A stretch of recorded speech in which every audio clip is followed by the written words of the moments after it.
Bonjour les amis et bon retour sur la chaîne. J'espère que vous allez bien, que vous avez passé un bon nouvel an, que tout s'est très bien passé. Pour certains qui font le pont, encore en congé, moi je suis en congé les vendredis, d'autres qui sont au travail, courage, c'est le dernier jour de la semaine. Demain week-end et ce soir, jour de match.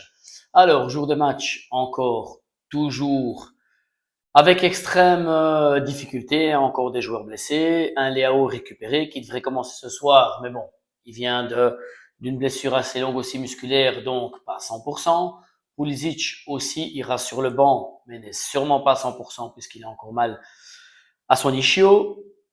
Fulkrug qui vient d'être transféré, mais qui vient d'une année difficile à West Ham avec des petits pains aussi au niveau musculaire. Donc voilà, la mauvaise nouvelle encore plus qu'il n'était le cas il y a quelques jours, c'est qu'Alec a annoncé hier que Jiménez serait out non pas plus ou moins 2 mois, mais entre 3 et 4 mois, ce qui veut dire qu'on perd Jiménez pratiquement jusque mars-avril, voire fin avril, ce qui veut dire saison terminée et le peu d'espoir qui restait de le vendre peut-être au mois de janvier, ben ça en va aussi parce qu'aucune équipe n'achètera un joueur qui ne sera disponible que pour plus ou moins un mois fin de saison. Donc voilà, mauvaise nouvelle de ce côté-là.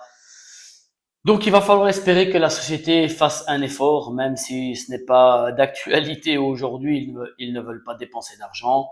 Espérons que c'est pour une seule chose, ça soit le fait qu'il y ait une vente de l'équipe, du club, à mon avis partielle. Ça sera sûrement pour liquider Elliott, mais ce qui serait déjà une très bonne chose.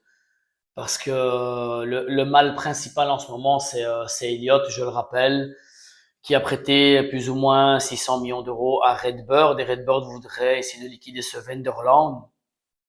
Donc, ce qui veut dire liquider Elliott, comme je le rappelle, veut dire liquider Foudlani.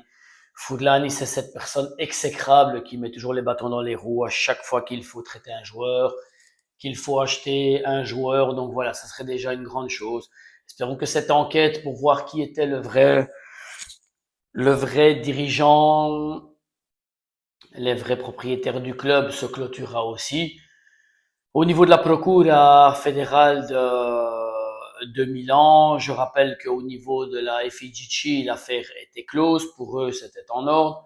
Et au niveau de la procure, ça a continué. On est presque à 2 ans au niveau de cette enquête ouverte. Donc, espérons que cela se termine aussi et que les futurs acquéreurs puissent revenir en course. Et à ce moment-là, je le rappelle, c'était le fonds PIFO Aramco. Il y avait un document officiel qui était prêt à relever les 43% du club, ce qui était déjà énorme, et voir les 100% quand il y aurait le loquet au niveau du stade, chose qu'il y est aujourd'hui. Donc espérons que ça se clôture au niveau-là et que c'est pour cela qu'on ne puisse pas dépenser de sommes au mois de janvier et qu'on regarde que des joueurs avec un prêt avec droit d'achat.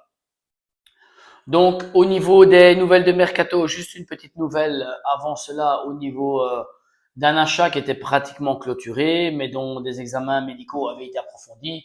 Victor Boniface, joueur, on le connaît, avec d'énormes qualités, mais qui revenait après 2 ligaments croisés. Ben, la société a bien fait puisque le joueur doit retourner de nouveau sous l'opération, de nouveaux problèmes au niveau des genoux. Donc voilà, on a escapé un petit peu les problèmes à ce niveau-là pour une fois aussi. Donc voilà. Chapitre Mercato. Alors, Fenerbahçe a bien fait une offre au Milan de 25 millions pour Nkunku, plus basse que ce que demande le Milan, les 35, mais qui serait prêt à aller jusqu'à 30 millions. Et alors là, on est à mi-chemin entre les 35 que demande le Milan et les 25 qu'offrerait Fenerbahçe. Est-ce que le Milan va accepter? Il y a quand même quelque chose qui ne retourne pas. Nkunku est sorti correctement du match de championnat ces derniers jours contre le Verona. Et depuis hier, on dit qu'Nkunku serait blessé au niveau du pied. Il aurait reçu un coup de pied. Alors, pour ma part, je pense peut-être à autre chose. Peut-être que certains d'entre vous le feront aussi. Dites-le en commentaire. Est-ce que ça serait lié au mercato?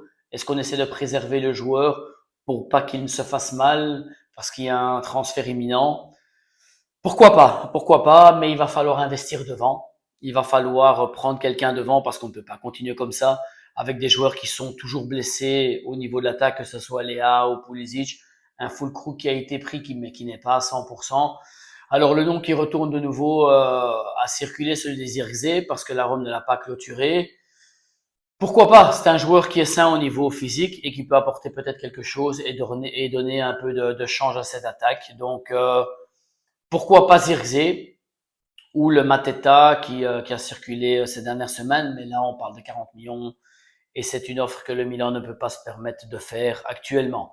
L'autre nouvelle de Mercato, ce serait la Lazio qui serait fort apparemment maintenant sur Loftus-Cheek et avec la vente de leur joueur Castellanos devant 30 millions à West Ham aurait de la liquidité et qui serait prête à mettre une offre pour Loftus-Cheek. Alors voyons l'offre qu'ils vont faire, mais moi je dirais, étant donné que Loftus-Cheek leur plaît et nous avons intérêt à prendre Gila, défenseur central très fort de la Lazio, pourquoi pas rajoutez-nous quelque chose et qu'on soit tous les deux contents de ce côté-là et avoir chacun un joueur qui pourrait nous satisfaire. Donc voilà, à part Mario Gila, l'autre nouvelle c'est celle de Kim, ancien joueur de Naples qui est au Bayern de Munich, qui serait peut-être de sortie. Il y a des nouvelles un petit peu discordantes qui diraient que le joueur veut quand même rester jusqu'en fin de saison.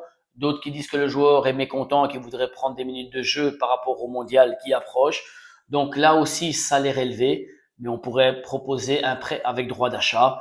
Et alors, si tout se passe bien, acheter le joueur et étaler son contrat sur plusieurs saisons. Donc pour moi, c'est un oui aussi. Gila ou Kim, on va dans la sûreté. Donc voilà les nouvelles pour aujourd'hui. Alors on s'entendra aujourd'hui après le match en espérant les 3 points parce que les 3 points sont très importants. Je rappelle qu'on jouera encore avec des joueurs qui ne sont pas à 100%, dont Pavlovic aussi qui avait la fièvre ces 2 derniers jours. Donc voilà, serrons les dents, prenons ces 3 points ce soir et voyons ce qu'on peut faire sur le mercato. Chers amis, petit like pour la vidéo, abonnez-vous, totalement gratuit, vous le faites de plus en plus nombreux ces derniers jours.